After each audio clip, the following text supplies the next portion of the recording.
ஓம் அகர முதல எழுத்தெல்லாம் ஆதிபகவன் முதற்றே உலகு கற்றதனால் ஆய பயனென்கொல் வாலறிவன் நற்றாள் தொழார் எனின் மலர்மிசை ஏகினான் மானடி சேர்ந்தார் நிலமிசை நீடு வாழ்வார் வேண்டுதல் வேண்டாமை இலானடி சேர்ந்தார்க்கு யாண்டும் இடும்பை இல இருள் சேர் இருவினையும் சேரா இறைவன் பொருள் சேர் புகழ் புரிந்தார் மாட்டு பொறிவாயில் ஐந்தவித்தான் பொய்தீர் ஒழுக்க நெறி நின்றார் நீடு வாழ்வார் தனக்குவமை இல்லாதான் தாழ் சேர்ந்தார் கல்லால் மனக்கவலை மாற்றலரிது அறவாழி அந்தணன் தாழ் சேர்ந்தார் கல்லால் பிறவாழி நீந்தலரிது கோளில் பொறியில் குணமிலவே எண் குணத்தான் தாளை வணங்காத்தலை பிறவிப் பெருங்கடல் நீந்துவர் நீந்தார் இறைவனடி சேராதார் உலக முதல்வனை வாலறிவனை மலர்மிசை ஏகியவன் தன்னை வேண்டுதல் வேண்டாமை இல்லாத இறைவனை பொறிவாயில் ஐந்தவித்தான் தன்னை தனக்குவமை இல்லாத அறவாழி அந்தணனை எண்குண இறைவனை போற்றி அமைதியான ஆனந்த ஆன்மவித்தை அருளும் ஓங்கார குருநாதர் மலர்பாதம் தலைமேற்கொள்வாம். ஓம். அனைவருக்கும் வணக்கம். திருவள்ளுவருடைய திருவருளாலும் சுவாமிஜி அவர்களுடைய குருவருளாலும் திருக்குறள் அறத்துப்பாலில் உள்ள கருத்துக்களை இயன்ற அளவு சிந்திப்பதற்கு ஒரு வாய்ப்பு நமக்கு கிடைத்தது. இந்த வகுப்புல இதுவரை நாம் கற்றவற்றை கொஞ்சம் திரும்பி பார்க்க போறோம். சாரம், பருந்து பார்வைன்னு சொல்லுவோம் இல்லையா, பேர்ட்ஸ் ஐ வியூ, சிம்ஹாவலோகனம் என்று சொல்லுவாங்க. சிங்கம் அப்படி கொஞ்ச தூரம் நடந்து போயிட்டு அப்படி திரும்பி பார்க்குமா, அது மாதிரி என்ன படித்தோம், இதுவரைக்கும் என்ன பார்த்தோம், இதோடைய சாரம் என்ன அப்படிங்கிறத பார்த்தா நம்ம மனசுக்கு ரொம்ப ஒரு தெளிவு கிடைக்கும். திருவள்ளுவர் இந்த திருக்குறளை வேதத்தின் சாரமாக நமக்கு அருளி செய்துள்ளார். நம்ம பார்த்தோம், திருங்கிற சொல்லுக்கே வேதம் என்று பொருள் என்று பார்த்தோம். ஆக வேத கருத்துக்களின் சாரமாக விளங்குவது, வேத உபதேசத்தின் சாரமாக விளங்குவது திருக்குறள். திருக்குறள்ல என்ன சொல்லப்பட்டிருக்கு அப்படின்னா, இறைவனை பற்றி சொல்லப்பட்டிருக்கு, உயிராகிய ஜீவாத்மா நம்மை பற்றி சொல்லப்பட்டிருக்கு, புண்ணியம், பாபம், ஸ்வர்க்கம், நரகம், மறுபிறவி கொள்கை, இப்படி சனாதன இந்து தர்மத்தின் முக்கியமான கொள்கைகள் எல்லாம் தெளிவாக எடுத்து உரைக்கப்பட்டிருக்கின்றன. இந்த உலக பொதுமறைன்னு ஏன் சொல்றோம்னா, உலகத்துல இருக்கிற அத்தனை மனிதர்களும் கடைபிடிக்கக்கூடிய சாமானிய தர்மம் என்று சொல்லப்படும் பொது அறம், அத ரொம்ப அழகாக திருவள்ளுவர் இதுல அருளி செய்திருக்கிறார். ஒரு குறிப்பிட்ட ஒரு சமூகத்தை சேர்ந்தவங்க தான் இதை ஃபாலோ பண்ண முடியும், அப்படி கிடையாது. எல்லாருமே உலகத்துல ஒருத்தர் ஒருத்தர் ஒருத்தர் மீது ஒருத்தர் அன்பாகத்தான் இருக்கணும், பிரியமாகத்தான் இருக்கணும், பொய் பேசக்கூடாது, எல்லோரும் ஒருவருக்கு ஒருவர் உதவி செய்து கொள்ள வேண்டும். இந்த மாதிரி சாமானிய தர்மம், பொது அறம்னு சொல்றோம் இல்லையா, உலகத்துல அத்தனை பேருக்கும் நன்மை பயக்கக்கூடிய உயர்ந்த அறங்கள் எந்த வேல்யூஸ் எல்லாம் இருந்தா மனித குலம் முழுமைக்குமே நன்மை பயக்குமோ, எல்லாரும் இன்பமாக வாழ முடியுமோ, அப்படிப்பட்ட ஒரு உத்தமமான ஒரு அறம் தான் திருக்குறள் கூறுவது. திருக்குறள்ல நம்ம பார்த்தோம், எடுத்த உடனே திருவள்ளுவர் மிக அழகாக கடவுள் வாழ்த்து என்ற பகுதியில தொடங்கினார். இறைவனின் இலக்கணங்களை கூறினார்.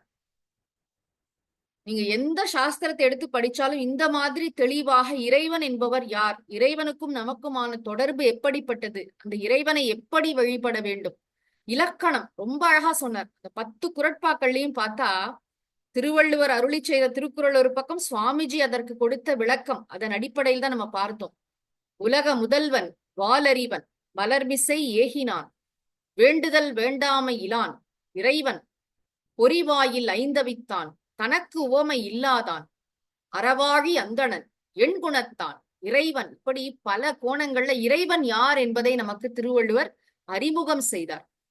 இறைவன் மீது அன்பு செலுத்தணும்னு சொல்றோம், அவர் யாருன்னே தெரியாம எப்படி அன்பு செலுத்துறது, அவர் இருக்கிறாரா இல்லையா, அதுல இருந்து ஆரம்பிச்சு ரொம்ப தெளிவாக திருவள்ளுவர் வந்து இந்த கருத்துக்களை பதிவு செய்தார். அதோடு கூட இறைவனை எப்படி வழிபடுவது, அவரை வழிபடுவதால் நமக்கு என்ன பயன் கிடைக்கும், எல்லாவற்றையும் விரிவாக நாம் கடவுள் வாழ்த்து என்ற பகுதியில பார்த்தோம்.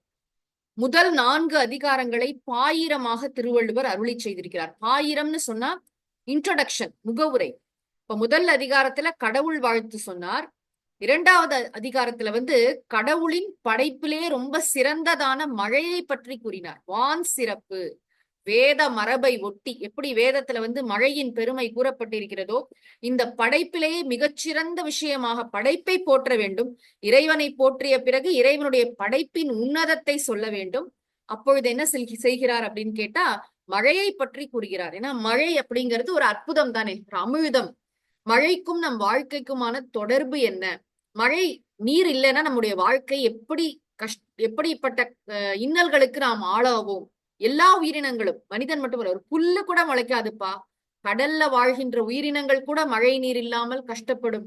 மழை நீர் வந்து உணவை உற்பத்தி செய்து கொடுத்து தானும் ஒரு உணவாக இருக்கிறது. மழை நீர் வந்து இல்லைன்னா கோவில்கள்ல வழிபாடுகள் நடைபெறாது, இல்லறம் துறவரம் எதுவுமே நடக்காது.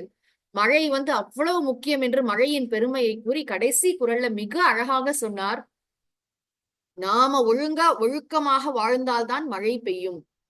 ஒழுக்கின்றி வான் அமையாது, வானின்றி நீர் அமையாது, நீரின்றி உலகு அமையாது. அதனால நம்மளாம் ஒழுக்கமாக வாழ்ந்தால்தான் மழை பெய்யும். இது வேத கருத்து. இந்த தொடர்பை மிக அழகாக திருவள்ளுவர் பதிவு செய்தார். அப்புறம் 3வது அதிகாரத்துல இந்த உலகத்தில் வாழ்கின்ற மனிதர்களிலேயே சிறந்தவர்களான துறவிகளை பற்றி சொன்னார். நீத்தார் பெருமை என்று சொல்லி துறவி பெருமக்களை போற்றினார். ஏன்னா பின்னாடி துறவரவியல் சொல்ல போறார் இல்லையா, அதனால நீத்தார் பெருமை என்று சொல்லி இந்த சாஸ்திர நூல்கள்ல கண்டிப்பா அந்த துறவிகளை பற்றி சொல்லித்தான் ஆக வேண்டும். துறவிகளின் பெருமையை சொற்களால் சொல்லி முடிக்க முடியாது அப்படின்லாம் சொல்லி அவர்கள் எப்படிப்பட்ட விவேகத்துடன், எப்படிப்பட்ட தெளிந்த பகுத்தறிவுடன், இருமை வகை தெரிந்து ஈண்டு அறம் பூண்டார், பெருமை பிறங்கிற்று உலகுன்னு சொன்னார். துறவிகளின் மிகச் சிறப்பான ஒரு அம்சமாகிய புலனடக்கத்தை பற்றி நிறைய குறட்பாக்கள் சொன்னார். உரன் என்னும் தோட்டியான் ஓர் 5 காப்பான், வரன் என்னும் வைப்பிற்கோர் வித்து. 5 யானைகளை அப்படி கையாண்டா எப்படி இருக்கும், அந்த மாதிரி துறவி பெருமக்கள் வந்து இந்த புலனடக்கம் மிகுந்தவர்களாக, பேரரசர்களாக இருக்கிறார்கள் அப்படின்னு சொன்னார். அதாவது அதெல்லாம் கட்டுப்பாட்டுல வச்சிருக்காங்க, நெருப்படுத்தி அவர்கள் சொல்படி கேட்க. அதான் செயற்கரிய செயல். இந்த உலகத்திலேயே ரொம்ப செயற்கரிய செயல் எது? எவரெஸ்ட் சிகரத்தை ஏறதானா? இல்ல, புலனடக்கம் பழகுவது. கண்ணு, காது, மூக்கு, நாக்கு, தோல் இதெல்லாம் நம்முடைய கட்டுப்பாட்டுல, மனசு, புத்தி இதெல்லாம் நம்முடைய கட்டுப்பாட்டுல வச்சிருக்கிறது தான் செயற்கரிய செயல். இந்த உடலையும் உள்ளத்தையும் ஆள்வதுதான் செயற்கரிய செயல்னு ரொம்ப சிறப்பா சொன்னார். அதே மாதிரி அந்தணர் என்போர் அறவோர் என்று சொல்லி அவர்களுக்கு வந்து அவர்கள் அறிவினால் உள்ளம் குளிர்ந்தவர்கள், கருணை மிகுந்தவர்கள். அவர்களுடைய பெருமையை வந்து நம்ம சாஸ்திர நூல்களை பார்த்தாலே தெரியும். நிறைமொழி மாந்தர் பெருமை நிலத்து மறைமொழி காட்டிவிடும்லாம் சொல்லி ரொம்ப அழகாக நீத்தார் பெருமையை சொன்னார். ஒரு குறளா சொல்லல, ஜஸ்ட் நம்ம அந்த இடத்துல என்ன படிச்சோங்கிறத நினைவு கூர்ந்து எட்டி பாக்குறோம். என்னெல்லாம் மனசுல வந்து அருமையான கருத்துக்கள் வந்து திருவள்ளுவர் நமக்கு பதிய வைத்தார் என்று பார்க்கிறோம். அடுத்து 4வது அதிகாரத்துல அரண் வலியுறுத்தல் கூறினார். அதாவது அறத்தின் வலிமை. இந்த அறச்செயல்கள் செய்யறோமே, புண்ணியம், மனதால நல்ல எண்ணங்களை நினைக்கிறது, வாக்குனால நல்ல சொற்களை பேசுறது, செயலால நல்ல செயல்களை செய்யறது, எவ்வளவு உயர்ந்த விஷயம். இதுதானே அடிப்படை. அந்த அறத்தின் வலிமை, அறம் நமக்கு என்ன தரும் என்பதை மிக அழகாக சொன்னார். சிறப்பு ஈனும் செல்வமும் ஈனும், அறத்தினூங்கு ஆக்கம் எவனோ உயிர்க்கு என்று தொடங்கி அறத்தான் வருவதே இன்பம். தர்மத்தை வந்து எப்படிலாம் செய்யணும், எந்த காலத்துல செய்யணும், செய்யலைன்னா என்ன ஆகும், எது அறம், எப்படி வந்து நம்ம மனசை தூய்மையா வச்சுக்கணும், மன தூய்மையின் நோக்கம் என்ன. எல்லாரும் மனசு சுத்தமா இருக்கணும், மனசு சுத்தமா இருக்கணும்னு சொல்றோமே, பொதுவா உலகியல் வழக்கிலையும் சொல்றோம், ஆன்மீகத்திலையும் உள்ள தூய்மை சித்த சுத்தின்னு சொல்றாங்களே, என்னது அது, எதற்காக, அது எப்படி அமையும் அப்படின்னா, இந்த அறச்செயல்களுடைய நோக்கமே வந்து மன தூய்மை பெறுவதுதான். மன தூய்மை பெற்றால்தான் நம்ம மெய்யறிவை பெற முடியும். மனசு தூய்மையா இருக்கணும், மனசுல ஆசை இருக்கக்கூடாது, கோபம் இருக்கக்கூடாது, பொறாமை இருக்கக்கூடாது, கடுமையான வார்த்தைகளை பேசுகின்ற விளைவு இருக்கக்கூடாது என்றெல்லாம் மிக அழகாக சொன்னார். ஆக அரண் வலியுறுத்தல் என்ற அதிகாரத்துல மனசுல ஆழமாக பதிய வைத்தார் அறத்தின் வலிமையை. அறம் நமக்கு என்ன தரும்? ஏன்னா நமக்கு வாழ்க்கையில ஏதாவது ஒரு இன்பம், ஒரு வலிமை, ஒரு சக்தி வரப்போகிறதுன்னு சொன்னா அது அறத்தின் மூலமாகத்தான் வர வேண்டும். தர்மம், அதுதான் நம் வாழ்க்கையை தாங்கும், நாம் செய்த தர்மம் மட்டுமே நம் உடன் வரும் அப்படிங்கிறத ரொம்ப அழகாக வேத வழிப்படி இதை நமக்கு தெளிவுபடுத்தினார். இது முடித்த பிறகு இல்லறவியல்ல தொடங்கினார். எடுத்த எடுப்புல இல்வாழ்க்கை என்று நம்ம நிறைய இன்னைக்கு குழந்தைங்கள்லாம் நம்ம எல்லார் வீடுகள்லயும் திருமணம் அப்படின்னு சொன்னாலே திருமண வாழ்க்கைக்கு குழந்தைங்க எல்லாம் தயாராவே இல்லை. 30 வயசு ஆனா கூட ஏன் அது ஒரு கமிட்மெண்ட்ல மாட்டிக்கணுமா, இது எனக்கு அவசியமா, நான் ஏன் திருமணம் செஞ்சுக்கணும் அப்படின்னு கேள்வி கேட்க ஆரம்பிச்சிருக்காங்க. திருமணம் என்பது ஒரு புண்ணிய கர்மா, அதை மறக்க கூடாது. திருமணம் என்பது நம்முடைய சாஸ்திரங்கள்ல விதிக்கப்பட்ட ஒரு முக்கியமான சம்ஸ்காரம், வாழ்க்கையின் முக்கியமான ஒரு படிநிலை, ஒரு ஆசிரமம் என்று பெயர். ஆசிரமம்னா கிரகஸ்த ஆசிரமம். வாழ்க்கையின் முதல் கால் பகுதியில நன்றாக கல்வி கற்ற பிறகு 2வது கால் பகுதியில ஒரு ஆணும் பெண்ணும் திருமணம் செய்து கொண்டு அடுத்த தலைமுறையை உருவாக்கி அவர்களுக்கும் தர்மங்களை கற்றுக் கொடுக்க வேண்டியது நம்முடைய தலையாய கடமை. இதுல சாய்ஸ் எல்லாம் கிடையாது. யாருக்காவது துறவர நாட்டம் இருப்பின் அவர்கள் துறவரம் மேற்கொள்ளலாம். ஆனா பொதுவாக இத ஸ்கிப் பண்றது, ஏன்னா எனக்கு எனக்கு இன்னொருத்தரோட அட்ஜஸ்ட் பண்ணி என்னால இருக்க முடியாது. இன்னைக்கு ஆணாகட்டும் பெண்ணாகட்டும் இதை ஓப்பனா சொல்றாங்க. எனக்கு இன்னொருத்தர் தேவையில்லை அப்படிங்கிற மாதிரி சொல்றாங்க. ஆனா கொஞ்சம் சிந்தித்து பார்க்க வேண்டும். நம் பாரத நாட்டின் இக்கானமி, பொருளாதாரம்னு சொல்றோமே, அது வலுவாக இருப்பதற்கு காரணம் குடும்ப அமைப்பு. நம்மெல்லாம் குடும்பமாக வாழ்வது மிக சிறந்த ஒரு விஷயம் நம்ம நாட்டுல. அதனாலதான் சோசியல் செக்யூரிட்டி டாக்ஸ் எல்லாம் கிடையாது. இந்த விஷயங்கள்லாம் நம்ம அங்கேயே பார்த்தோம். குடும்பமாக வாழ்வதில் பல நன்மைகள் இருக்கின்றன. எல்லா சிஸ்டம்லயும் சில குளறுபடிகள் இருக்கும், சில குறைபாடுகள் இருக்கும். ஆனால் நோக்கம் என்ன? ஒரு ஆணும் பெண்ணும் இணைந்து வாழ்வதன் நோக்கம் என்னன்னா, இயல்பாகவே பாலுணர்ச்சி என்பது இருக்கிறது. அதை சாஸ்திரம் நெறிப்படுத்துகிறது. மிருகம் மாதிரி நம்ம வாழக்கூடாது. ஒரு ஆணுக்கு பெண், பெண்ணுக்கு ஆண் என்று அழகாக ஒரு நெறிமுறைப்படுத்தி அதை அழகா ஒரு திட்டம் மாதிரி போட்டு குடும்ப வாழ்க்கை அப்படின்னு அழகாக ஏற்படுத்தி கொடுத்து, இவர்களுடைய நோக்கம் என்ன, திருமணம் செய்து கொண்டு என்ன செய்ய வேண்டும். திருமணம்னாலே ஒரு பெரிய ஒரு ஈவெண்டா மாத்திட்டோம் நம்ம. அதை போட்டோ ஷூட் பண்ணணும், அப்படியே யூடியூப்ல போடணும், அத்தை பண்ணணும், வேற மாதிரி. திருமணம் என்பதே ஒரு ஷோ ஆஃப் மாதிரி ஆகிவிட்டது. திருமணம் என்பது ஒரு பொறுப்பு, திருமணம் என்பது ஒரு புண்ணிய கர்மா, திருமணம் என்பது மிக உயர்ந்த ஒரு விஷயம். அதை நம்ம புரிந்து கொள்ள வேண்டும். நம்முடைய குழந்தைங்களுக்கு அதை சொல்லி தரணும். திருமணம் என்பது ஒரு அழகான பொறுப்புணர்வு. நம்ம என்ன திருவள்ளுவர் இங்க காட்டுற இல்வாழ்க்கை எப்படி இருக்கிறது, ஒரு கணவன் எப்படி இருக்கணும்னு காட்டுறார் திருவள்ளுவர் எடுத்தெடுப்புல சொல்றார் பாருங்க. 3 பேருக்கு இவன் தான் துணை, யாரு? இல்வாழ்வான் என்பான் துணை. இவன் பிரம்மச்சாரின்னு சொல்றோமே, படிக்கிற நிலையில இருக்கிறவங்க, அவங்க யாரும் சம்பாதிக்க முடியாது. அதே மாதிரி ரிட்டையர் ஆனவங்க, வானப்பிரஸ்த ஆசிரமம்னு சொல்றோமே, வாழ்க்கையின் 3வது கால் பகுதியில் இருப்பவர்கள், அவர்கள் தவம் செய்ய வேண்டும். அவர்களும் ஏர்ன் பண்ண முடியாது. வயசான அம்மா அப்பா இருப்பாங்க, மாமனார் மாமியார் இருப்பாங்க, உறவினர்கள் இருப்பாங்க, அப்புறம் துறவிகள். இவங்க எல்லாரையும் பார்த்துக்க வேண்டிய பொறுப்பு இந்த இல்லறத்தானுக்கு இருக்கிறது. கணவனும் மனைவியும் சேர்ந்து இருந்தா தானே இதெல்லாம் நன்றாக இந்த அறங்களை செய்ய முடியும். தனியா ஒரு ஆண் செய்யறதுக்கும் தனியா ஒரு பெண் செய்யறதுக்கும், ஒரு குடும்பமாக ஒரு கட்டுக்கோப்பாக இருந்து செய்வது எவ்வளவு உயர்ந்த விஷயம். இன்னைக்கும் நம்முடைய பாரத நாட்டுல குடும்பமாகத்தான் நம்ம எல்லாத்தையும், எல்லா ரெஸ்பான்சிபிலிட்டியும் சேர்த்து சுமந்து கொண்டு வருகிறோம். ரொம்ப இதுவா சந்தோஷமா பண்றோம். இதை எத்தனை கஷ்டங்கள் வந்தாலும், இன்னைக்கு சொல்றான் டைவோர்ஸ் ரேட் எல்லாம் இன்க்ரீஸ் ஆயிடுச்சு எல்லாம், அதை தாண்டி குடும்பம் என்ற அமைப்பு இன்றும் நம் நாட்டில் உயிரோட்டத்துடன் இருக்கிறது. இந்த குடும்ப அமைப்பின் மிக முக்கியமான ஒரு விஷயம் என்னன்னா, அடுத்த தலைமுறையை உருவாக்குவது. திருவள்ளுவர் ரொம்ப அழகா நமக்கு ஐம்பெரும் வேள்வியெல்லாம் சொன்னார். வீட்டுக்கு வருகின்ற விருந்தினர்களை எப்படி இறைவனாக வழிபடுவது, வீட்டுல கடவுளை வழிபடுவது, பெற்றோர்களை பார்த்து கொள்வது, அக்கம் பக்கம் இருக்கிறவங்களை பாத்துக்கிறது, தன்னுடைய குடும்பத்தையும் பாத்துக்கிறது, எப்படி வேதத்துல பஞ்ச மகா யஜ்ஞம் சொல்லப்பட்டிருக்கோ அந்த மாதிரி திருவள்ளுவரும் மிக விரிவாக இது எப்பேற்பட்ட ஒரு வேள்வி இந்த குடும்ப வாழ்க்கை. அவன் இப்படி வாழ்ந்தான்னா அவனுக்கு என்ன கிடைக்கும்னா, இந்த பூ உலகத்திலேயே அவன் ஒரு தேவனை போன்று வாழ்வான். ஒரு தேவர் என்ன தேவர்கள்னாலே ரொம்ப மகிழ்ச்சியா இருப்பாங்க, ஆனந்தமா இருப்பாங்கன்னு சொல்றோம்ல. நல்ல இல்லறத்தார பாருங்களேன், எந்த வீட்டுல நல்ல ஹார்மனி இருக்கிறதோ. இந்த இல்வாழ்க்கை அதிகாரத்திலே ரொம்ப முக்கியமா ஒரு குறள் சொன்னார். குடும்ப வாழ்க்கையின் மிக முக்கியமான அம்சம் என்னன்னா, அன்பும் அறனும் உடைத்தாயின் இல்வாழ்க்கை பண்பும் பயனும் அதுன்னு சொன்னார். வீட்டுல அன்பு இருக்கணும், பரஸ்பர அன்பு இருக்கணும். கணவனுக்கு மனைவி மீதும், மனைவிக்கு கணவன் மீதும் தூய்மையான தெய்வீகமான அன்பு இருக்க வேண்டும். சுயநலமற்ற அன்பு இருக்க வேண்டும். அன்புன்னு சொன்னாலே எதிர்பார்ப்பு இல்லாததுதான். அடுத்து வரப்போறோம் அன்புடைமை அதிகாரத்துக்கு. அப்புறம் அறம் இருக்கணும். வெறும் அன்பு மட்டும் இருந்தா போறாது, அன்பும் இருக்கணும், அறமும் இருக்கணும். அதுதான் இல்வாழ்க்கையின் பண்பு, அதுதான் இல்வாழ்க்கையின் பயன். இல்வாழ்க்கையில வந்து அன்பும் மரணம் இருந்துருச்சுன்னா அந்த வீடு வந்து தேவலோகம் தான். அதனாலதான் திருவள்ளுவர் சொன்னார், வையத்துள் வாழ்வாங்கு வாழ்பவன் வானுரையும் தெய்வத்துள் வைக்கப்படும். ஒரு தேவனை போன்று இவன் மண்ணுலகத்தில் வாழும் போதே போற்றப்படுவான். இல்லறத்தின் ஒரு சிறந்த ஒரு இதுவாக வச்சார், ஒரு குறிக்கோளாக வச்சார். வாழும்பொழுது எல்லாருக்கும் அப்படி ஒரு என்ன சொல்றது, ஒரு கிராண்டானா தனக்கே எல்லாம் சுயநலமா செய்து கொண்டு இல்லை, எல்லாருக்கும் எல்லாம் செய்து கொண்டு வாழ்க்கையை வந்து எல்லோரோடையும் சேர்ந்து கூடியிருந்து குளிர்ந்தேலோர் எம்பாவாயின்னு கூப்பிடுறாளே ஆண்டாள், அது மாதிரி எல்லாரையும் பார்த்துக்கணும். நிறைய விஷயங்கள் சொன்னார் திருவள்ளுவர். நம்ம குடும்பத்திலேயே வந்து நலிந்தவர்கள், கொஞ்சம் வசதி இல்லாதவர்கள், பாத்துக்கிறதுக்கு யாரும் இல்லாதவங்க, துறவிகள் எல்லாரையும் நம்ம தான் பாத்துக்கணும். எல்லாருக்கும் உணவிட வேண்டியது இல்லறத்தானுடைய கடமை என்று ரொம்ப அழகாக சொன்னார். பொறுப்புகளை எல்லாம் எடுத்து சொன்னார். அப்புறம் அதே மாதிரி வாழ்க்கை துணை நலம் என்று சொல்லி பெண்ணின் பெருமையை சொன்னார். ஏன்னா நம்ம இன்னைக்கெல்லாம் ரொம்ப ஃபெமினிசம் பேசுறோம், விமன்ஸ் டேன்னு கொண்டாடுறோம், பெண்களுக்கு பாதுகாப்பு இல்லைன்னு சொல்றோம். பாரத நாடு பெண்களை பார்த்த விதம் என்பது முற்றிலும் வேறானது.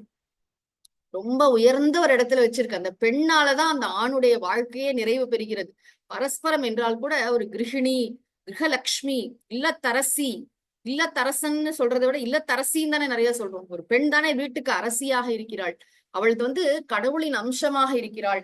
அவள் வந்து எல்லாவற்றையும் எப்படி அந்த குடும்பத்தை நடத்துகிறாள்.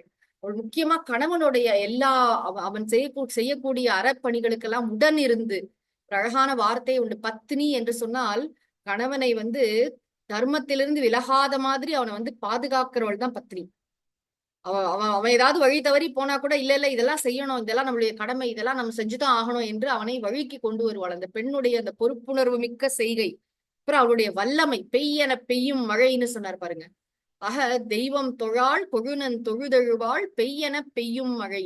அப்படிப்பட்ட தெய்வீக ஆற்றல் மிக்க பெண்கள், கற்பிற்சிறந்த பெண்கள். கற்பு என்பது பெண்ணுக்கு மட்டுமல்ல, ஆணுக்கும் பெண்ணுக்கும் சேர்த்ததுதான். ரொம்ப அழகா எல்லாருக்கும் ஒரு குறள் சொன்னாரே, சிறை காக்கும் காப்பு எவன் செய்யும் மகளிர் நிறை காக்கும் காப்பே தலை. மற்றவங்களால இம்போஸ் பண்ணி நம்ம மீது விதிக்கப்படுகின்ற சட்டத்திட்டங்கள் எவ்வளவு தூரம் பலனளிக்கும்னு தெரியாது. அவரவர்கள் என்னுடைய மனசுக்கு நான் உண்மையா இருக்கேன் அப்படின்னு நினைச்சு நம்ம கற்பு நெறிப்படி இருக்கிறோமே ஆணும் பெண்ணும், அதுதான் மிக உயர்ந்தது. யாரு மத்தவங்க உள்ள பூட்டி போட்டு போனை பிடிங்கி என்ன செய்ய போறாங்க? ஆனா நாம வந்து உண்மையா இருக்கும். நாம வந்து இந்த உறவுல வந்து ஒரு ஒழுக்கத்தை, சேஸ்டிட்டின்னு சொல்றோம் பாத்தீங்களா, அந்த பிரம்மச்சரியம், இந்த ஒழுக்கம், ஆணுக்கு பெண், பெண்ணுக்கு ஆண் உண்மையாக இருந்தாலே அதுவே பிரம்மச்சரியம் என்று சொல்லப்பட்டிருக்கு. மனசு அலைப்பாய விடாமல் மிக உயர்ந்த இந்த லட்சியத்தை கடைபிடிக்கின்ற ஆண்களும் பெண்களும் நம் நாட்டில் இன்றும் இருக்கிறார்கள். இதுதான் லட்சியம். ராமரும் சீதையும் போல வாழக்கூடிய பெண்களும் ஆண்களும். ஆக ரொம்ப அழகாக திருவள்ளுவர் வந்து அந்த பெண்மை, அந்த பெண்மையோடைய அழகான அடுத்த முழுமை, பெண்மைக்கு முழுமை தருவது எது அப்படின்னா தாய்மை என்று சொன்னார். மங்களம் என்ப மனைமாட்சி மற்றதன் நன்கலம் நன்மக்கட்பேறு. அழகா வந்து கணவனை பத்தி சொன்னார், மனைவியை பத்தி சொன்னார். இதெல்லாம் ஐடியா சொல்றார். நாம் எப்படி அப்படி இருக்கிறதுக்கு முயற்சி பண்ணணும், உற்சாகத்துக்காக. எப்ப பாரு இந்த மாதிரி சாஸ்திரங்களை கேட்கும்போது பல பேருக்கு என்ன மைண்ட் வாய்ஸ்னா, சமூகத்துல இது சரியா இல்ல, அது சரியா இல்ல, காலம் மாறி போச்சு, இப்ப போய் இதெல்லாம் பேசிட்டு இருக்குங்க. எல்லா காலத்திலயும் பேசுவோம். சாஸ்திரம் எல்லா காலத்துக்கும் ரெலவெண்ட் ஆனதுதான். நம்மளால எவ்வளவு முடியுமோ அவ்வளவு தூரம் கடைபிடிக்க வேண்டும். கடைபிடிப்பவர்கள் இருக்கிறார்கள். நமக்கு சாஸ்திரத்துல ஸ்ரத்தை இருக்கிறதா? பெரியோர்கள் ஒரு பொழுதும் நமக்கு கெடுதல் சொல்ல மாட்டாங்க. திருவள்ளுவருக்கு நமக்கு வந்து நமக்கு கெட்டது சொல்லி ஒன்னும் ஆக போறது இல்லை. இதுக்குதான் ஸ்ரத்தைன்னு பேரு. திருவள்ளுவரோ குருமார்களோ வேத ரிஷிகளோ சுவாமிஜியோ யாரும் நமக்கு வந்து தவறான வழி காண்பித்து விட மாட்டார்கள். வாழ்க்கையில நிம்மதி இல்ல, அமைதி இல்லைன்னு புலம்புறோமே, இவ்வளோ பணம் காசு வச்சுட்டு கூட புலம்புறோமே, அப்ப வாழ்க்கையில என்னமோ தப்பா இருக்குன்னு தானே அர்த்தம். இந்த விஷயங்கள்லாம் சரியாக இருந்ததால் நம்ம குடும்பத்துல வந்து ஒரு சந்தோஷம் இருக்கிறது, ஒரு குதூகலம் இருக்கிறது. கணவன் மனைவிக்கு இடையில் பரஸ்பரம் அன்பும் புரிந்துணர்வும். எங்க பார்த்தாலும் பாத்தீங்கன்னா பயம், சந்தேகம், ஒருத்தருக்கு குறை சொல்றது, எல்லா நேரமும் வந்து ஒரு மூஞ்சியை தூக்கி வச்சிருக்கிற அப்படிலாம் இல்லாம திருவள்ளுவர் என்ன அழகாக ஒரு இல்லறத்தை வரைந்து காட்டுகிறார் நமக்கு. அப்படி நம்முடைய குடும்பங்கள் இருக்க வேண்டும். மூன்றாவது அந்த மக்கட்பேறு அதிகாரத்துல அடுத்தது என்ன சொன்னார்? குழந்தைகள் எப்படி இருக்கணும்? குழந்தைகள் தான் பேருன்னு சொன்னார். பேருன்னா பாக்கியம். இதத்தான் நாங்க பெரிய பேருன்னு சொல்லுவோம். பெருமவற்றுள் யாம் அறிவது இல்லை, அறிவறிந்த மக்கட்பேறு அல்ல பிறன்னு சொன்னார். மகான்களாகிய நாங்கள், திருவள்ளுவர் சொல்றார், on behalf of all the மகாத்மாஸ், மகாத்மாக்களின் சார்பாக சொல்கிறார், நாங்க வந்து வேற எதையும் பெரிய பேருன்னு நினைக்க மாட்டோம். ஒருத்தனுக்கு வந்து ரொம்ப பெரிய நேஷனல் அவார்டு கிடைச்சிருக்கு, இல்ல கோடிக்கணக்கான ரூபா படம் கிடைச்சிருக்கு, அந்த ரெக்கக்னிஷன் கிடைச்சிருக்கு, எதையும் நாங்க பெரிய பாக்கியமாக கருத மாட்டோம். அறிவறிந்த மக்கட்பேர், நல்ல அறிவும் ஒழுக்கமும் மிக்க சிறந்த குழந்தைகளை பெறுவது அதுதான் பாக்கியம் அப்படின்னு சொல்லி, அப்படிப்பட்ட குழந்தைகள் தான் வந்து நமக்கு சொத்து, அசட்ன்னு சொல்றோம் இல்லையா, தம் பொருள் என்ப தம் மக்கள், அவர் பொருள் தம் தம் வினையான் வரும் அப்படின்லாம் சொன்னார். அப்புறம் தந்தை மகற்கு ஆற்றும் நன்றி அவையத்து முந்தி இருப்ப செயல். அப்பா என்ன பண்ணணுமா, குழந்தைய அப்படி குரூம் பண்ணி அவனை வந்து எல்லாத்துலயும் முதன்மையாக வரக்கூடியவனாக செய்ய வேண்டும். அப்புறம் மகன் தந்தைக்கு ஆற்றும் உதவியும் சொன்னார். இவன் தந்தை என்னோற்றான் கொல் எனும் சொல். என்ன தபஸ் பண்ணாலும் இப்படி ஒரு பையன் இப்படி ஒரு பெண்ணை பெறறதுக்குன்னு அப்பா அம்மா பெருமைப்படும் வண்ணம் அந்த குழந்தை வாழ வேண்டும். நம்ம எல்லாருக்கும் தெரிஞ்ச குரல், ஈன்ற பொழுதின் பெரிது உவக்கும் தம் மகனை சான்றோர் என கேட்ட தாய். இந்த குழந்தை பிறந்த நொடியை காட்டிலும் அந்த தாய் எவ்வளவு சந்தோஷப்படுவாள், அந்த மகன் உன்னதமான ஒரு நிலையை அடைந்தான் என்று கேட்கும் போது. இதை விட ரொம்ப அழகா ஒண்ணு சொன்னார், குழந்தையினால நம்ம குடும்பத்துக்கு மாத்திரம் பெருமை இல்ல, நம்ம குடும்பத்துக்கு மாத்திரம் நல்லது இல்லை, இந்த குடும்பம் என்பது என்னன்னா சுவாமி விவேகானந்தர் சொல்ற மாதிரி வளர்ந்து கொண்டே செல்ல வேண்டும், பறந்து விரிந்து கொண்டே செல்ல வேண்டும். விரிவடைதலே வாழ்க்கைன்னு சொன்ன, எக்ஸ்பான்ஷன் இஸ் லைஃப்.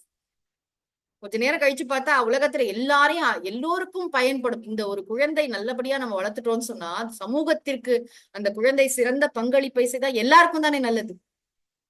திருவள்ளுவர் சொன்னார், தம்மின் தம் மக்கள் அறிவுடைமை மாநிலத்து மண்ணுயிர்க்கெல்லாம் இனிது. உனக்கு மட்டும் இல்லப்பா, அம்மா அப்பாக்கு சொந்தக்காரங்களுக்கு மட்டும் இல்ல, உலகத்துல அத்தனை பேரும் அதை நினைச்சு சந்தோஷப்படுவாங்க, அத்தனை பேருக்கும் நன்மை பயக்கும், இன்பம் தரும் ஒரு நல்ல குழந்தை. ஏன்னா வீரியம் மிக்க குழந்தைகள் வேண்டும்னு இப்ப கூட சமீபத்துல ஒரு சுவாமிஜி பேசியிருந்தாருன்னா, குழந்தைகளை வந்து ஒரு தபஸ், எப்படி திருமணம் செய்து கொள்வது ஒரு புனித காரியம், ஒரு சம்ஸ்காரம் என்று சொல்கிறோமோ அதே போன்று குழந்தை பெற்றுக்கொள்வது என்பது உயர்ந்த ஒரு ஒரு வழிபாடாக சொல்லப்பட்டிருக்கு சாஸ்திரத்துல, வேதத்துல. நிஜமாவே பிரஜா, அந்த குழந்தையை நல்லபடியாக பிரேயர்ஃபுல்லா நல்ல இதற்காக பிரார்த்தனை செய்து அந்த குழந்தையை பெற்று வளர்த்து ஒரு பொறுப்புள்ள குடிமகனாகவோ குடிமகளாகவோ உருவாக்குவது எவ்வளவு பெரிய விஷயம். அதை வந்து செய்யறதுக்கு ஒரு பொறுமை வேண்டும், அதற்கு ஒரு நிதானம் வேண்டும். அந்த ப்ராசஸ்ல நம்ம நிறைய பக்குவம் பெறுவோம் பெற்றோர்களாகிய நாம். ஆக இந்த விஷயத்த வந்து இந்த விஷயத்துல நம்ம சுயநலமாக சிந்திக்க கூடாது. நம்ம என்ன செய்யணும், அடுத்த தலைமுறைக்கு உருவாக்கி அதுக்கெல்லாம் கொடுத்துட்டு போகணும். இது ஒரு கடன் மாதிரி சொல்லிட்டு, இது வந்து பித்ரு ரிணம்னு பேரு, பித்ருக்களுக்கு நாம் செய்யக்கூடிய கடமை இது. அதுக்கப்புறம் இப்ப கணவன் மனைவி குழந்தைய சொன்ன பிறகு உடனே அன்புடைமை. இல்லறம்னு சொன்னாலே முக்கியமான விஷயம் என்ன இருக்கணும், அங்க அன்புடைமை இருக்கணும். எல்லாரும் ஒருத்தர் மீது ஒருத்தர் அன்பு இருக்கணும். அன்பு இல்லாத வாழ்க்கை என்ன வாழ்க்கை? இப்ப முதல் எலிமெண்ட் சொல்றாரு பாருங்க, உலகத்துல நம்ம கிட்ட எவ்வளவு வேணாலும் நம்ம படிச்சிருக்கலாம், எவ்வளவு பெரிய பணக்காரங்களா இருக்கலாம், ஸ்டேட்டஸ் இருக்கலாம், அது இருக்கலாம் இது இருக்கலாம், அன்பு இல்லை என்றால் இந்த இடத்துல நம்ம அன்புக்கும் பற்றுக்கும் என்ன வித்தியாசம்ங்கிறத விரிவாக பார்த்தோம். பற்றுன்னு சொன்னா எல்லா நேரமும் வந்து என்னோடது அப்படின்னு ஒரு அபிமானப்பட்டு கொண்டு கண்ட்ரோல் பண்றது, செல்லம் கொடுக்கறதுன்னு சொல்லி பேம்பர் பண்றது, அதெல்லாம் அன்பு இல்லை. அன்பு என்பது உண்மையான அக்கறையுடன் லாங் லாஸ்டிங்கா உண்மையிலே ஒருத்தங்களுக்கு எது உண்மையிலே நல்லது பண்ணுமோ அந்த விஷயங்களை செய்யறதுதான் அன்பு. கேட்டதெல்லாம் கொடுக்கறதுக்கு பேர் அன்பு கிடையாது. அன்பு செலுத்துறது எப்படிங்கிறதே ஒரு பெரிய ஆர்ட், ஒரு பெரிய அதுக்கே ஒரு அறிவு வேணும். அறிவுபூர்வமான அன்பு செலுத்த வேண்டும் பார் சுவாமிஜி. ரொம்ப இமோஷனலா உணர்ச்சி வசப்பட்டு நம்ம போய் கட்டி பிடிச்சு அழறது, அப்புறம் போட்டோ எடுத்துக்கிறது வருது, அதெல்லாம் வடிந்து விடும். அவையெல்லாம் உணர்ச்சிகள், அதெல்லாம் அழகாக தான் இருக்கு. ஆனா அதுக்கெல்லாம் ஒரு எல்லை இருக்கிறது, அதுக்கெல்லாம் ஒரு லிமிடேஷன் இருக்கு, வரையறை இருக்கு. ஆனா அன்புனா அது எல்லா நேரமும் ஸ்டேபிளா இருக்கு. சுவாமிஜி ரொம்ப அழகா சொல்லுவாங்க, அன்பு எதையும் எதிர்பார்க்காது, உண்மையான அன்பு. அன்பு வழங்கும், பற்று பறிக்கும். அன்பு நிபந்தனைகள் போடாது, பற்று நிபந்தனைகள் போடும். அன்பு எதிர்பார்க்காது, பற்று எதிர்பார்க்கும். அன்பு சுயநலமற்றது, பற்று சுயநலம் மிக்கது. நம்ம கிட்ட இருக்கிறது பற்றா அன்பா அப்படிங்கறத நம்ம வந்து இது பண்ணி எல்லார்கிட்டயும் அன்புனா இப்ப எல்லார்கிட்டயும் நம்மளால அன்பு செலுத்த முடியும். இல்லறத்துல இருக்கோம், முதல்ல எங்க ஸ்டார்ட் பண்ணோம், நம்ம குடும்பத்துல இருக்கவங்க கிட்டயே நம்ம அன்பா இருக்கோமா? ஏன்னா அன்புங்கிற ஒரு பண்பு வந்து ரொம்ப அப்டிராக்ட். அன்பா இருக்கேன்னு சொல்லிட்டு உருன்னு இருந்தா அன்பு வெளிப்படுத்தலைன்னா தெரியாது. நம்முடைய புன்னகை மூலமும் செயல்கள் மூலமும் முக்கியமா பேச்சு மூலமும் அன்பை எப்படியெல்லாம் வெளிப்படுத்த வேண்டும்ங்கிறத திருவள்ளுவர் ரொம்ப அழகா சொல்லி கொடுத்தார். அன்பின் வெளிப்பாடுதான் கண்ணீர்னு சொன்னார். அன்பு ஈனும் ஆர்வம் உடைமை, அது ஈனும் நண்பென்னும் நாடா சிறப்பு. நிறைய ஃப்ரெண்ட்ஸ் கிடைப்பாங்க, நிறைய பேரோட நமக்கு வந்து நல்ல ஒரு நட்புறவு எல்லாம் உண்டாகணும். எப்படின்னா அன்பா நம்ம பேசுற வார்த்தைகளை வச்சுதான், வாயில இருக்கு வழி எப்படி போலியா, எவ்வளவு கனிவாக பேசுகிறோம், அவ்வளவு அன்பை நம்ம வந்து வெளிப்படுத்துறோம் செயல்கள் மூலம், நம்மளோட ஜெஸ்டர்ஸ், நம்மளோட பாடி லாங்குவேஜ், நம்ம பார்க்கின்ற பார்வை எப்படி அந்த அன்பை வெளிப்படுத்த வேண்டும்ங்கிறத ரொம்ப அழகா சொன்னார். நிறைய பேர் வீட்டுல நீங்க பாத்தீங்கன்னா பணத்துக்கு எல்லாம் ஒன்னும் குறைச்சல் இல்ல, 4-5 கார் இருக்கு, வீடு இருக்கு, இல்ல ஆனா ஒருத்தர் மூஞ்சில ஒருத்தர் பார்த்துக்க குடும்பத்துக்குள்ளேயே கணவனை பார்த்தா மனைவிக்கு பிடிக்கல, மனைவியை பார்த்தா கணவனுக்கு பிடிக்கல, 2 பேரையும் பார்த்தா குழந்தைங்களுக்கு பிடிக்கல. என்ன வாழ்க்கை! பாலைவனம்னார் திருவள்ளுவர். அது வன்பா, அதாவது ஆஹ் அன்பகத்தில்லா உயிர் வாழ்க்கை வன்பார்க்கன் வற்றல் மரம் தளிர்த்தற்று. அன்பே இல்லாத வீடு எப்படின்னா அங்க வந்து பாலைவனத்துல எங்கேயாவது ஒரு மரம், ஒரு செடி முளைக்கும் பாப்பா, அந்த மாதிரி ரொம்ப பாலைவனம் மாதிரி இருக்கும் அந்த வீடு அப்படின்னாரு. அன்பின் வழி எது உயிர்நிலை. வாழ்க்கையில உயிரோட இருக்கோம்னு சொல்றோம்னாலே அன்பு செலுத்தணும். இல்லாட்டி இது வெறும் எலும்பு போட்டு ஒரு தோல் போட்டு மூடி இருக்கு, வெறும் நடைப்பிணம் தான். அன்பு இல்லாத வாழ்க்கை என்ன வாழ்க்கை? ஒரு அன்பா இருக்கும்னு வச்சுக்கோங்களேன், ஒரு ஆபீஸா இருக்கட்டும், வீடா இருக்கட்டும், ஒருத்தருக்கு ஒருத்தர் பயம் இல்லாமல் அன்பாக சாதாரணமா நம்மளால கம்யூனிகேட் பண்ண முடிஞ்சாலே ஒரு பெரிய விஷயம் அது. நான் சொல்ற விஷயத்தை யோசிச்சு பாருங்க.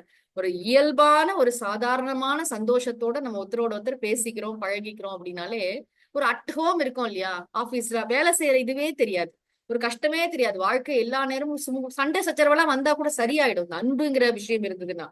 அன்பு இல்லைன்னு சொன்னா ஒவ்வொரு வார்த்தையும் தவறாக புரிந்து கொள்ளப்படும், ஒவ்வொரு விஷயமும் பூதாகாரமாக்கப்படும், பிரச்சனைக்கே தேடி தேடி அலைஞ்சிட்டு இருப்பாங்க. அப்படி இருக்கக்கூடாது. நம்மை சுற்றி அப்படிப்பட்ட மனிதர்கள் இருந்தாலும் நாம் அன்பு செலுத்த தயங்கக்கூடாது. நம்ம வந்து அன்பை பெருக்கி எனது ஆருயிரை காக்க வந்த இன்பப் பெருக்கே இறையே பராபரமே. அன்பின் ஊற்றாக இறைவன் இருக்கிறாராக அந்த அன்பை வளர்க்க வேண்டும்னு சொன்னார். சரி, அந்த அன்போட வெளிப்பாடாக இந்த வெஸ்டிபூல்னு சொல்றோம் இல்லையா, ட்ரெயின்ல எல்லாம் அடுத்தடுத்த இது வந்து கோச் எல்லாம் கனெக்ட் பண்ண, அது மாதிரி இந்த அதிகார முறைமைங்கிறத நம்ம திருக்குறள்ல கவனிக்கணும். ஒரு அதிகாரத்துக்கும் இன்னொரு அதிகாரத்துக்கும் இருக்கிற கனெக்ஷன். அதுல வந்து ரொம்ப அழகா இந்த அன்பை இன்னும் எப்படி வெளிப்படுத்த, விருந்தோம்பல்னு சொன்னார். விருந்தோம்பல்னா மனுஷ யஜ்ஞம். திருவள்ளுவர் இதற்கு தனியாக ஒரு அதிகாரமே சொல்லியிருக்கார். இது வந்து பாரத நாட்டின் தேசிய பண்புன்னு சொல்லுவார் சுவாமிஜி. நம்ம நாட்டுல எந்த மாநிலத்திற்கு சென்றாலும் மக்கள் இன்றும் விருந்தோம்பலில் சிறந்தவர்களாக. இப்ப கூட கும்பமேளால பாருங்க எவ்வளவு பேருக்கு உணவிட்டு இருக்காங்க. அது பெரிய ஒரு இந்த சந்தோஷமான காரியமா எல்லாருக்கும் உணவிடுறத வந்து நம்ம எப்பயுமே ரொம்ப ஒரு உயர்ந்த ஒரு வேள்வியாக அதை செய்வோம். ஆக அந்த விருந்தோம்பல் என்பது நமக்கு சும்மா நம்ம சொந்தக்காரங்களை கூப்பிட்டு கூப்பிட்டு இன்னைக்கு விருந்து அப்படின்னு சொல்லிட்டு அவங்களுக்கு சாப்பாடு போடுறதை பத்தி திருவள்ளுவர் இங்க பேசல. நமக்கு அறிமுகம் இல்லாத முன்பின் தெரியாதவர்களுக்கு உணவிடுவது, அதை வந்து ரொம்ப ஒரு உயர்ந்த விஷயமா சொன்னார் திருவள்ளுவர். இந்த விருந்தோம்பலின் சிறப்பை வந்து அவ்வளவு அழகா ஒரு அதிகாரமே வந்து இல்வாழ்வானுடைய ரொம்ப முக்கியமான ஒரு விஷயம் வந்து இந்த விருந்தோம்பல்னு சொன்னார். அந்த விருந்தோம்பலையும் சரியா பண்ணது எப்படின்னா அடுத்த அதிகாரம் வச்சார், இனியவை கூறல். ஏன்னா அதுல கடைசி குறள் பாத்தீங்கன்னா விருந்தோம்பல்ல மோப்ப குழையும் அனிச்சம் முகம் திரிந்து நோக்க குழையும் விருந்து. விருந்தாளி எல்லாம் கூப்பிட்டுட்டோம், ஆனா நம்ம சரியா முகம் கொடுத்து பேசலன்னு சொன்னா விருந்தாளியோட முகம் வாடிடும். சாப்பாட்டுக்கு இல்லாமையா வந்தாங்க நம்ம வீட்டுக்கு, நம்ம சரியா பேசல, ஏதோ கடுகடுப்பா இருக்கும்னு வச்சுக்கோங்களேன். அது மாதிரி எப்படி அனிச்ச மலர் வந்து மூந்து பார்த்த உடனே அப்படியே வாடி போயிடுமோ அது மாதிரி விருந்தினரின் முகம் வாடி விடும். அதனால உன்னோட ஆட்டிடியூட் ரொம்ப முக்கியம். சாப்பாடு தானே இந்தா அப்படி கிடையாது, சாப்பாடையும் எப்படி பரிமாறுகிறோம். சமைப்பது ஒரு கலைனா பரிமாறுவது, இன்முகத்துடன் பரிமாறுவது எவ்வளவு பெரிய ஒரு கலை. எவ்வளவு நம்ம அன்பை நம்மளோட ஜெஸ்டர்ஸ் எல்லாரும் குழந்தைங்களாகட்டும் பெரியவங்களாகட்டும் எல்லாரும் கவனிப்பாங்க. எல்லாருடைய மனதையும் அது சென்று தாக்கும். ஒரு விழிப்புணர்வு நமக்கு இருக்கணும். அற்புதமா ஒரு அதிகாரம் வச்சாரு. அதனால விருந்தோம்பலை எப்படி படணும், இன்முகத்துடன். இனிய சொற்கள் தான் விருந்தோம்பலின் மிக முக்கியமான அம்சம் என்று மனுஸ்மிருதியில கூட சொல்லப்பட்டிருக்கு. விருந்தோம்பல்னாலே அது ரொம்ப முக்கியமான அம்சம் எது, இனியவை கூறல். நம்ம வந்து வாங்க வாங்க வாங்க சந்தோஷமா கூப்பிட்டு நல்லா அதான் இனிமையாக பேசலன்னு வச்சுக்கோங்களேன், என்ன விருந்தோம்பல் நடக்குங்க. ஆக இனியவை கூறல் அதிகாரத்தை வச்சார். இந்த இனிய சொற்களை பேசுறத வந்து அவ்வளவு பெரிய அறம்னு சொன்னார். சிறுமையுள் நீங்கிய இன்சொல் மறுமையும் இம்மையும் இன்பம் தரும்.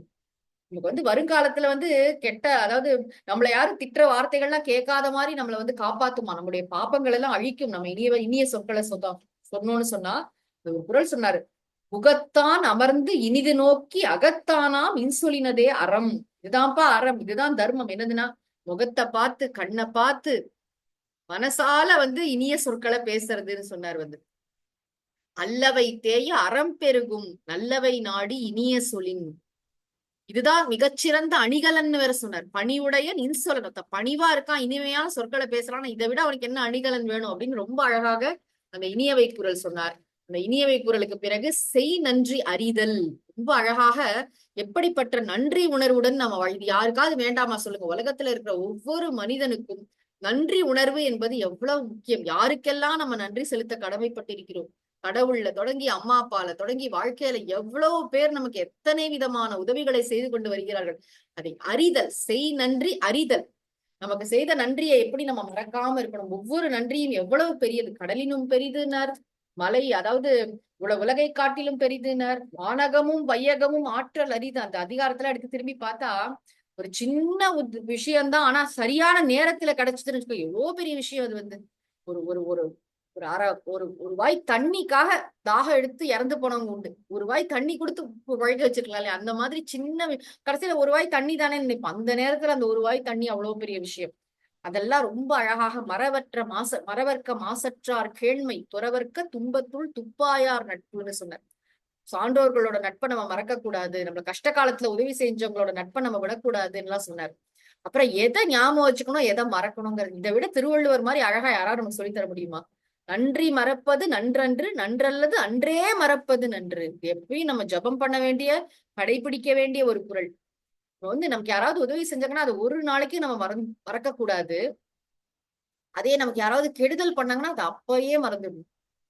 வேற எல்லா விதமான தவறுகளுக்கும் கூட இந்த உலகத்துல பிராயஷ்சித்தம் இருக்கு. நன்றி கொன்ற பாவத்துக்கு மட்டும் பிராயஷ்சித்தம் கிடையாது. நமக்கு யாரோ உதவி செஞ்சிருப்பாங்க, அது நம்ம அதுக்கப்புறம் அதை கண்டும் காணாம விடுறது, மறந்து போறது செய்யக்கூடாது. நமக்கு யார் உதவி செய்தார்களோ அதை ஞாபகம் வச்சுக்கணும்.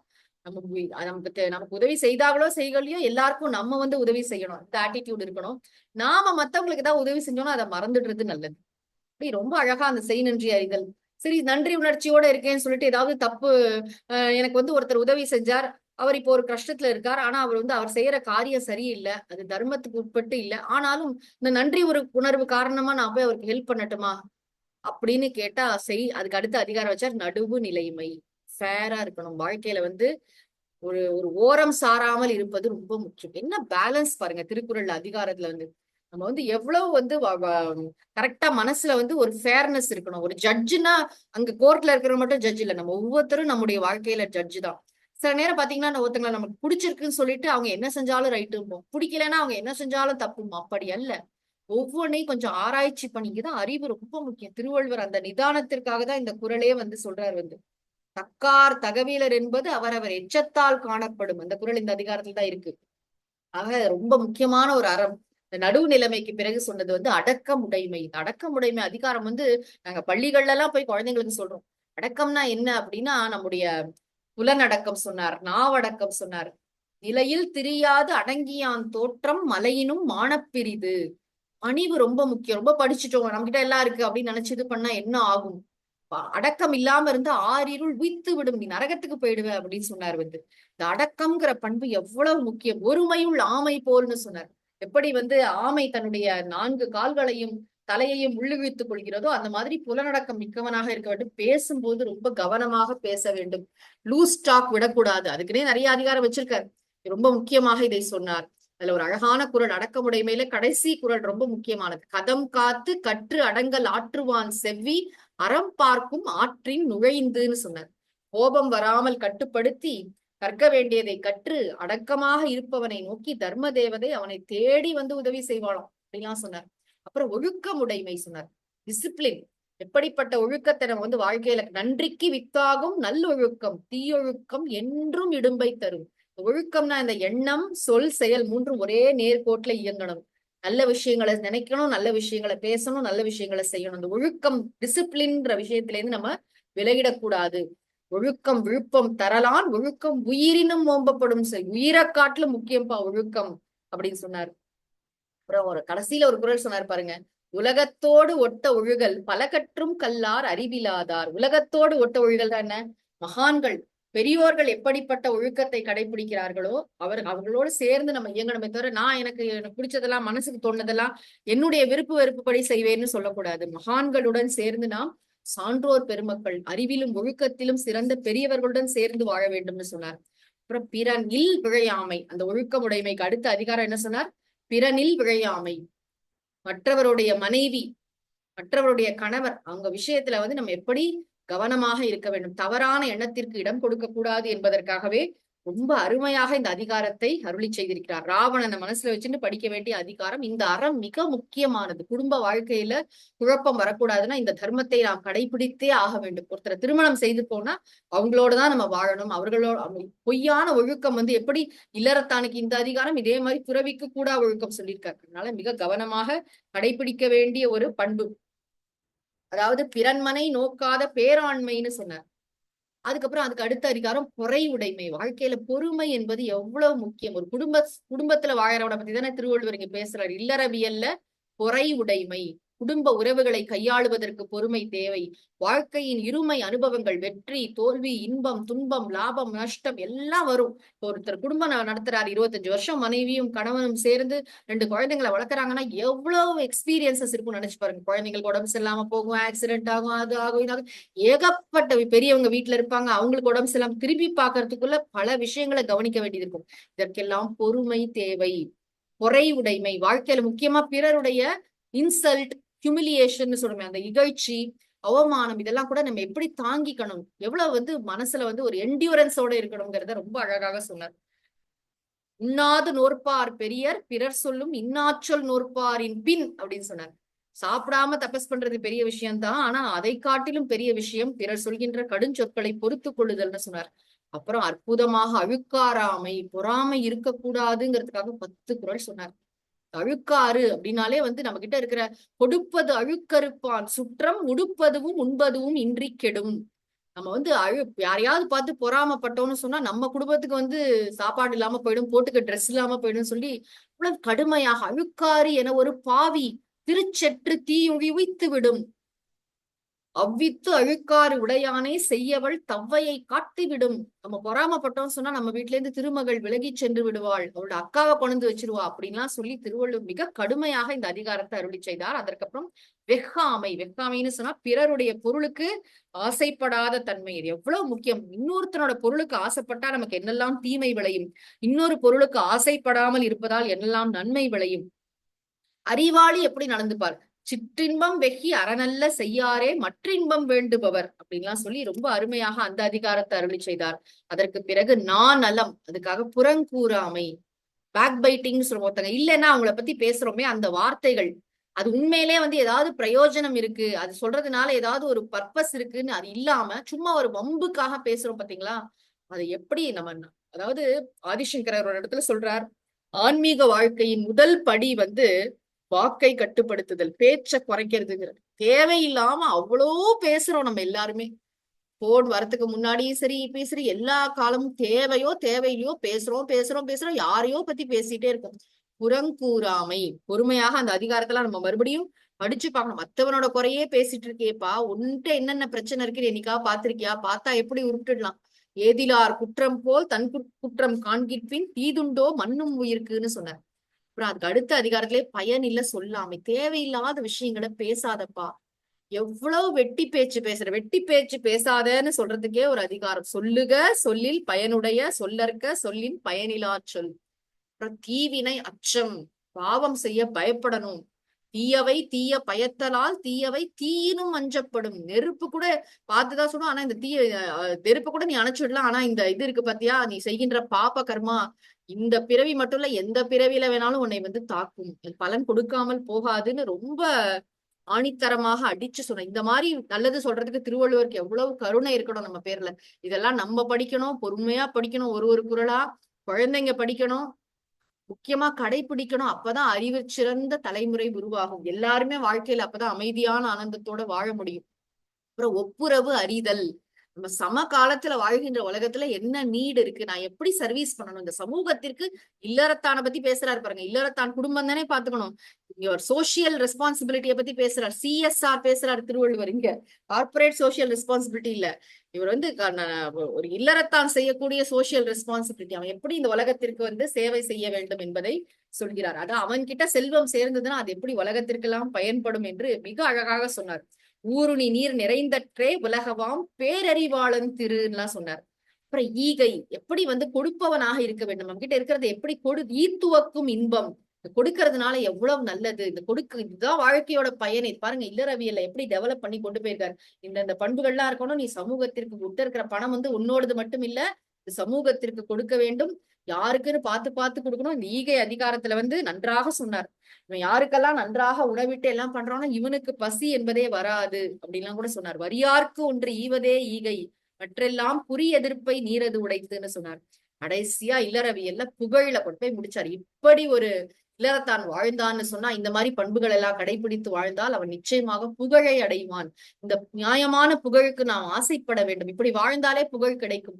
அந்த புகழ் உடம்பு என்றென்றும் இந்த உலகத்தில் நிலைத்திருக்கும். நம்ம இறந்து போயிட்டா கூட நம்மளை பத்தி பேச்சு இருக்குமா அந்த உலகத்துல.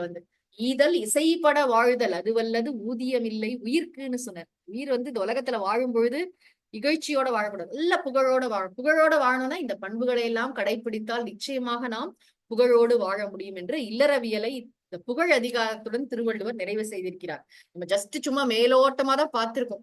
ஒரு குறளையும் நம்ம ஒவ்வொரு நாளும் இந்த மாடு அசை போடும் இல்லையா, அது மாதிரி நிதானமாக சிந்தித்து சுவைத்து அதை படிச்சோம்னு சொன்னா வாழ்க்கையில நம்முடைய மனசுல அப்படிப்பட்ட மாற்றம் நடக்கும்.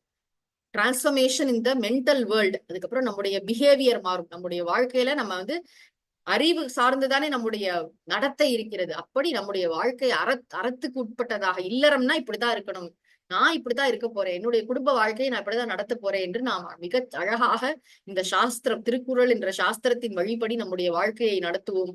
அதற்கு திருவள்ளுவரும் குருநாதரும் அருள் புரியட்டும் என்று சொல்லி இந்த இல்லறவியலுடன் இந்த சாரத்தை இந்த பகுதியில் நிறைவு செய்கிறோம்.